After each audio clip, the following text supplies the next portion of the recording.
Buenas tardes a todos, queridos amigos, algunos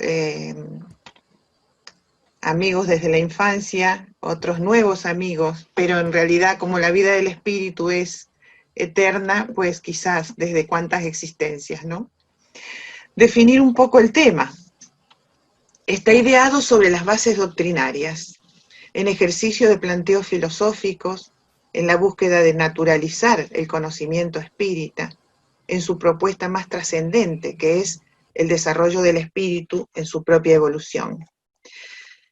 No voy a detenerme a hablar de temas que como espíritas ya tenemos claros y asumidos, como por ejemplo analizar los postulados, sino que a partir de lo que sabemos construimos el concepto a transmitir. Y nos centramos sobre todo en el libro de los espíritus, la ley de progreso y la evolución individual y colectiva, aunque Kardec ya sabemos que en otros libros posteriores reafirma estas premisas y las amplía. Pero antes de comenzar, quisiera proponer dejar aparcada la forma de expresión propia de la época y la terminología religiosa. El libro de los espíritus debe ser leído con criterio, desde una visión superada de estos puntos, porque de lo contrario nos detenemos siempre en la forma y no en el fondo, del cual aún queda mucho por analizar. Para fijar conceptos, sin tener que repetirlos, vamos a recurrir al PowerPoint, que es más dinámico y eficiente, pero como no soy muy práctica en este medio, traté de agrupar las imágenes en tres grandes bloques, para compartir la menos cantidad de veces la pantalla. Y comenzamos por aclarar estos términos, conciencia y conciencia, que aunque comparten algunas de las opciones de significado, no son intercambiables en todos los conceptos.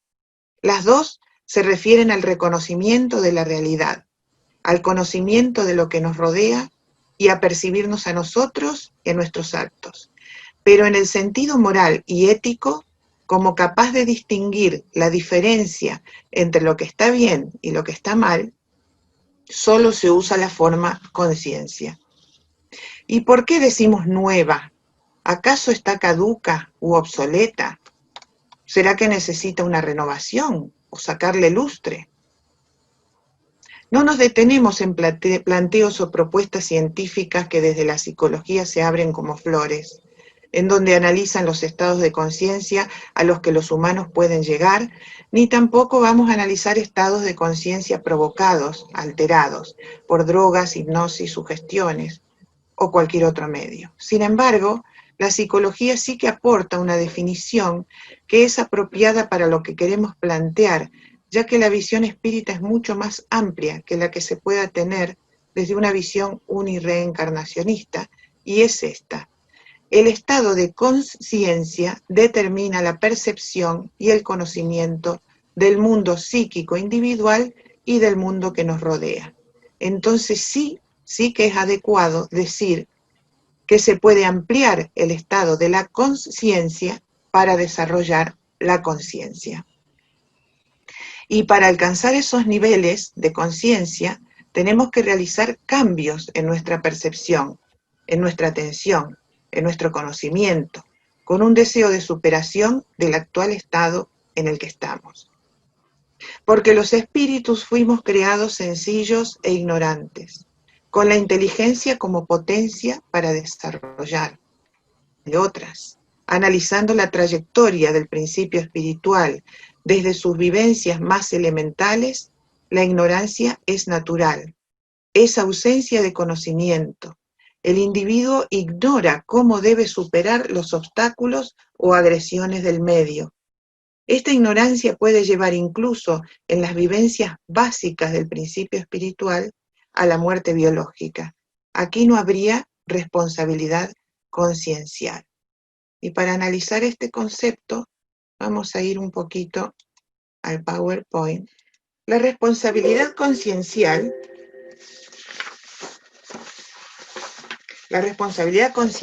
o sistema de evaluación conductual es un atributo que se desarrolla a lo largo de la evolución y deriva de la comparación entre las conductas realizadas y sus consecuencias o efectos, en relación a los 3 instintos básicos: conservación, reproducción y gregario. 3 instintos básicos que son inherentes a las leyes divinas y que favorecen y aseguran la conservación de la especie y la permanencia del ser encarnado. Finalmente surgirá el impulso de la conciencia profunda. En ese nivel es la propia conciencia, nivel de la conciencia profunda, quien promueve el progreso. La comprensión del bien ya no nos permite reincidir en el error.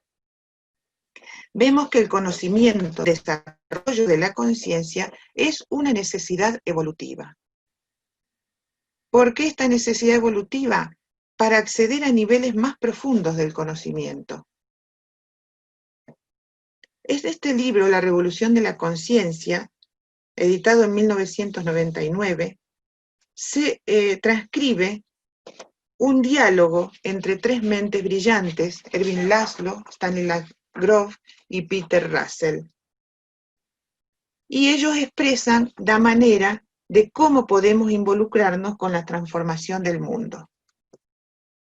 Y dicen, hablamos de la crisis, de la transformación, los objetivos y los valores, las concepciones del mundo, del conocimiento de nosotros mismos y de los demás, el arte, la ciencia, la religión y la espiritualidad, pero sobre todo hablamos de la conciencia. No tardamos demasiado en descubrir que el estado de nuestra conciencia es el tema clave que subyacía en casi todos los demás. Y más adelante agregan, nos esperan tiempos muy duros en el ámbito material, pero también creo que estamos a punto de presenciar grandes cambios en el terreno de la conciencia. Es interesante, para ir comprendiendo lo que vamos a tratar, hacer este análisis. Coincidimos con Hernani y Guimarães Andrade cuando los distingue, estos 2 conceptos.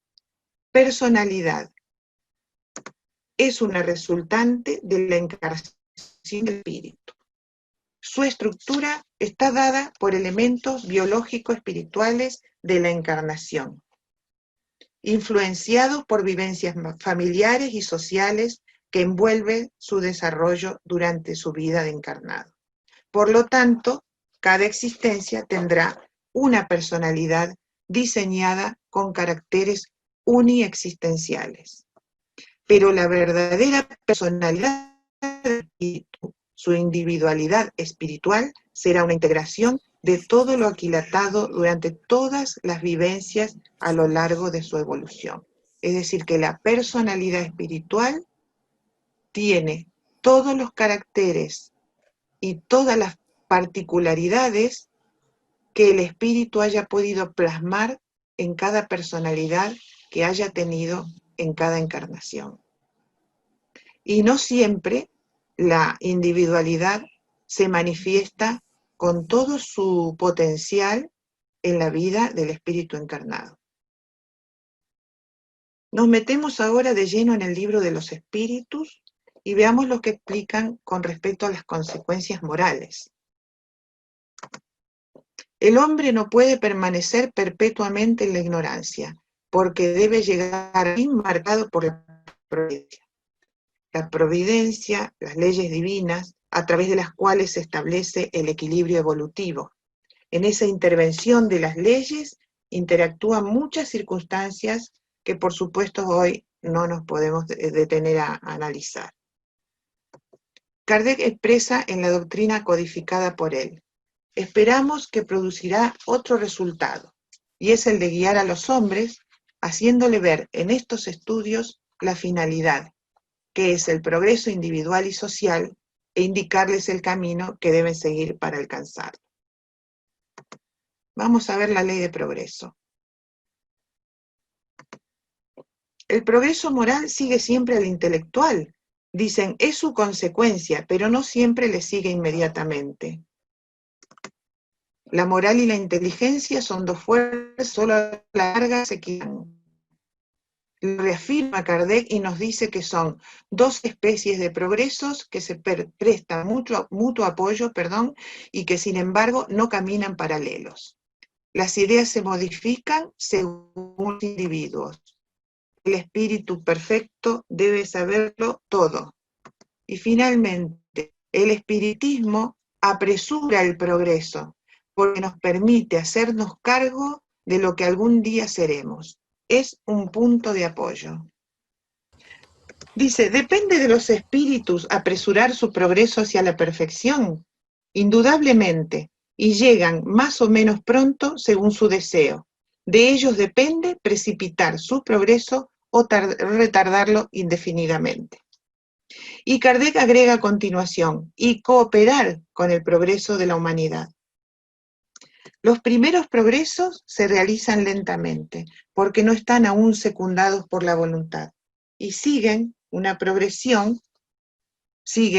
una progresión más rápida a medida que el espíritu adquiere más perfecta conciencia de sí mismo.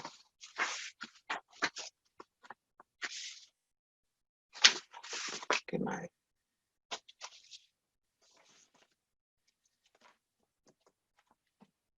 ¿Sabían ustedes que la palabra progreso está 162 veces en el libro de los espíritus?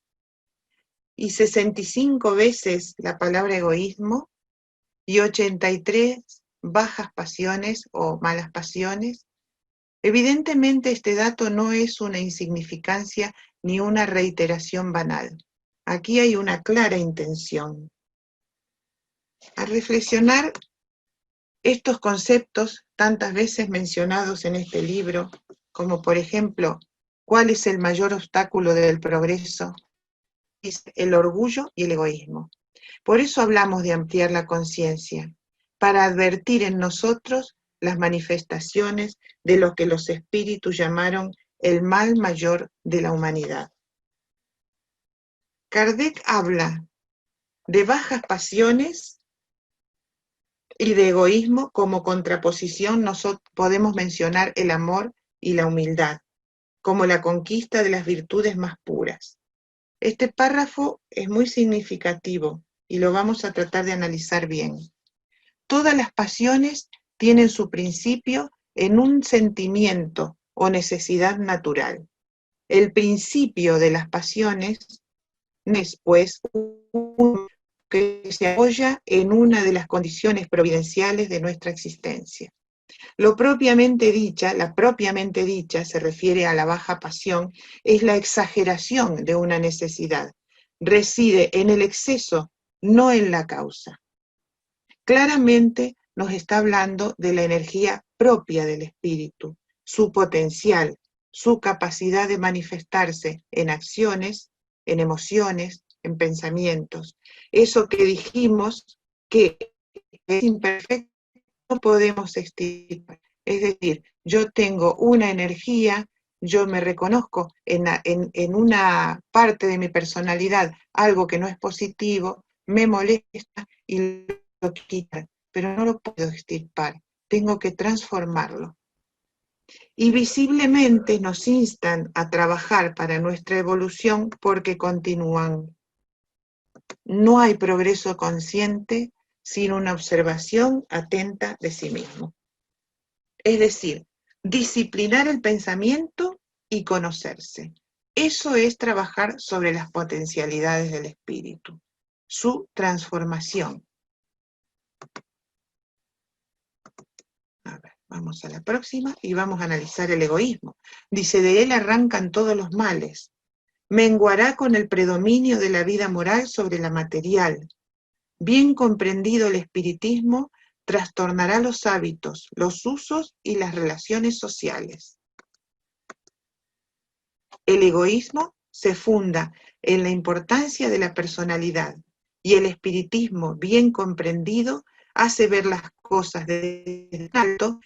El sentimiento de la personalidad desaparece hasta cierto punto ante la inmensidad. Lo que decíamos antes de elevarnos y observarnos desde otras perspectivas. Hablar solo de egoísmo en el planteo de cambio de conciencia es parcial. Los espíritus no tenemos solo debilidades, tenemos igualmente logros. Nuestras experiencias nos han permitido consolidarnos también en otras características. Entonces, lo más adecuado es llamarlos estados. Estados porque son fases, fases que se pueden superar, estados negativos y estados positivos. Y para ello, hagamos como Kardec, que fragmenta la ley natural y analiza cada particularidad y manifestación en favor de la comprensión de la misma. Hagamos lo propio con estas dos facetas, siempre con la premisa de debilitar al primero, a lo negativo, y desarrollar el segundo, lo positivo. Y entonces vamos a ver el egoísmo como esa gran masa de energía que es el potencial del espíritu, que de hecho ya fuimos transformando mediante experiencias en innúmeras vidas, y fragmentémoslo en sus manifestaciones negativas. Violencia, rabia, disconformidad, rebeldía, imposición, orgullo, vanidad, apatía, juzgamiento, estados diferentes, formas diferentes de manifestación de una sola negatividad, que es el egoísmo.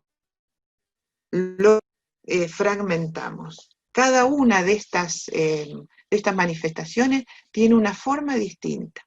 No es lo mismo la violencia que la rabia, ni que la ira. No es lo mismo la disconformidad que la rebeldía. Son muy diferentes y a veces se conjugan unas con otras. Y entonces muchas veces es un poco complicado detectarlo. Hagamos lo propio con la humildad y lo dividimos en generosidad, en sencillez, ternura, alegría de vivir, valoración, solidaridad, comprensión, caridad. No nos asombremos, tenemos todas las facetas, solo que en cada personalidad, en cada uno de nosotros, se manifiesta de manera diferente.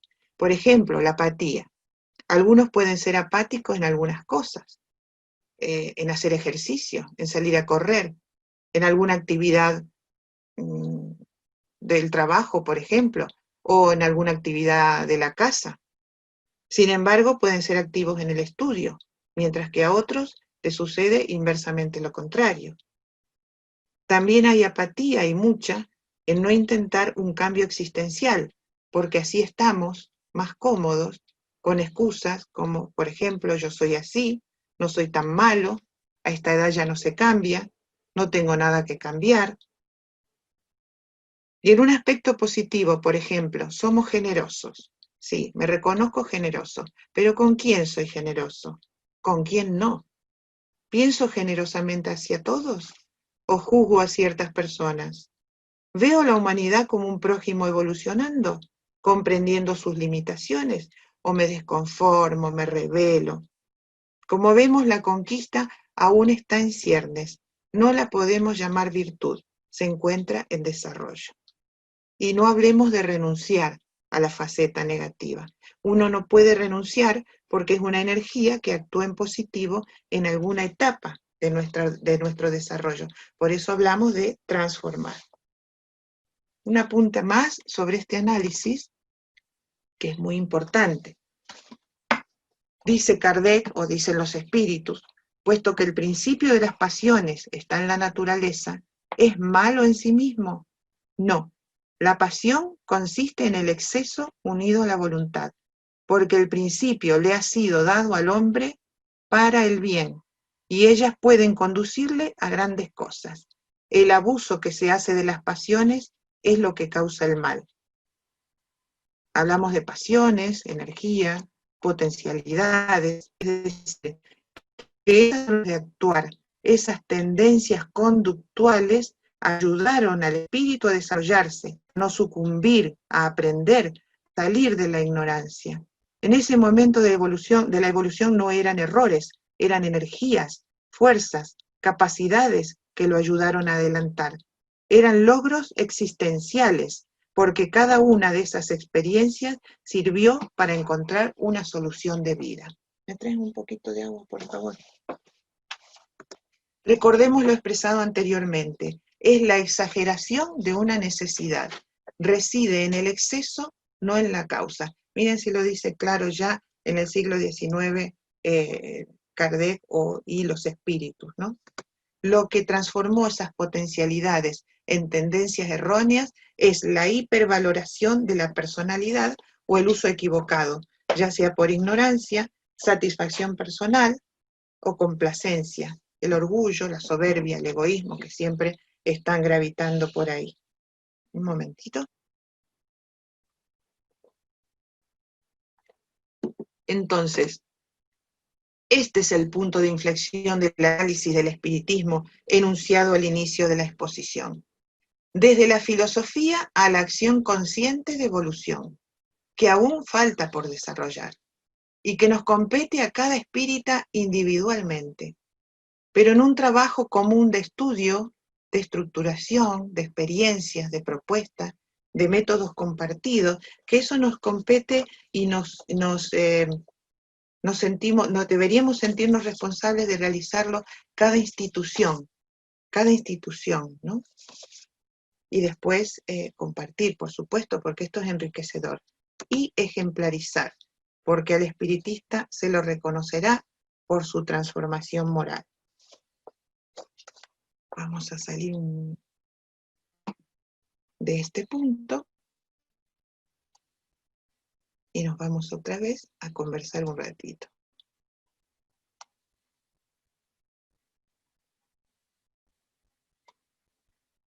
Bien. Cuanto más pronto nos responsabilicemos de nuestra evolución, cuanto más pronto ampliemos la conciencia cada vez más, la transformación ya no será un esfuerzo heterónomo, algo que nos imponga desde afuera, que incluso nos imponga la ley de progreso, ¿no? Ese empujoncito que a veces nos da para que aprendamos y marchemos hacia adelante. No será rutinario, no será pesado, sino el resultado de la comprensión natural y paulatina, así como la mejor manera de estar integrándonos a la evolución y a las leyes que proponen, promueven y amparan el progreso del espíritu. En realidad, todas estas propuestas de transformación provienen del Libro de los Espíritus. Es una clara intención, dijimos, de los espíritus y por ende de Kardec, de impulsar a los que asumimos el espiritismo a la evolución individual consciente. Por eso tenemos que hablar también del libre albedrío. La evolución nominal es la primera etapa que ofrece al espíritu la oportunidad de ejercer su libre albedrío para ciertas condiciones de la encarnación. Elegimos y tomamos decisiones constantemente, practicándolo aún en el medio de procesos de los que desconocemos su funcionamiento. Es el espíritu en su libre albedrío y a través de sus existencias el que produce por sí mismo esa tendencia exagerada, hipertrofiada y viciosa para su personalidad. Entonces, debería ser el espíritu en su libre albedrío el que asuma su cambio y su transformación moral. Porque el espíritu aprende aprendiendo. El espiritismo es fundamentalmente una filosofía de vida, un conocimiento que debe hacernos conscientes de nuestros actos como también de nuestros pensamientos y sentimientos. Y no se puede ser espírita solo dentro de la institución. No sirve ni alcanza para progresar. Debemos serlo en el hogar, en el trabajo, en la sociedad, en todos los ámbitos donde actuemos, y también en soledad. Con alegría y optimismo, porque saber cómo somos nos da felicidad. Llegar a decirnos, me gusta saber cómo soy, siento pasión por descubrirme, sin avergonzarme por lo que descubro, porque es parte de mi progreso consciente. Porque ¿qué es ser consciente? Saber dónde estamos parados, de lo contrario no sabríamos a dónde ir. Sentirnos partícipes de la evolución, la propia y la colectiva, y reconocer en todas las circunstancias, las personales, las sociales y las planetarias, los factores de progreso. Aquí no vale decir quiero pero no puedo. Esto evidencia que la voluntad está menguada. Debemos reflexionar en positivo, evitar el negativismo y no hiperreflexionar, dar vueltas y vueltas a un tema sin concretar. Esta acción del pensamiento quita potencia a las intenciones. Cambiar el lema "tienes que sentirte bien para ser feliz" por el de "vive y te sentirás bien, aunque a veces te sientas mal". Como dijiste antes, Yolanda, cuando hablaste de Víctor Hugo, yo recuerdo también esos conceptos, y dice que quien se asoma a ese abismo ya se siente absorbido, y que aunque produzca esa sensación de vacío caer en ese abismo del conocimiento de sí mismo, ya no quiere salir de él. El espíritu libre determina por sí mismo, con los recursos que posee, los lineamientos de su progreso. Que yo pueda actuar en mi determinación evolutiva, estudiando, analizando, planificando, depende de mi habilidad ante los condicionamientos externos. Ser libre significa poder establecer por mí mismo la transformación, porque la tarea evolutiva es única y personal. Si bien se conjugan tareas comunes, familia, amigos, trabajo, que colaboran y se acompañan entre sí, porque la evolución es solidaria, no es transferible. Inspirémonos en las leyes divinas que impulsan y socorren, cooperando solidariamente con la acción individual del espíritu. El desarrollo del libre albedrío en la evolución debería llegar a su perfeccionamiento cuando seamos capaces de interiorizar las leyes divinas. A veces eso se comprende al desencarnar.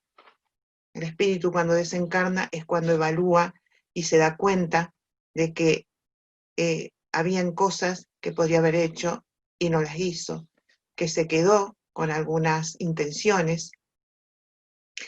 Pero aquí está la propuesta, el darnos cuenta ahora, hacer el cambio, ahora mismo, observarnos, observar las potencias, estudiarnos, estudiar nuestras tendencias, las dos vertientes, la negativa y la positiva, e intentar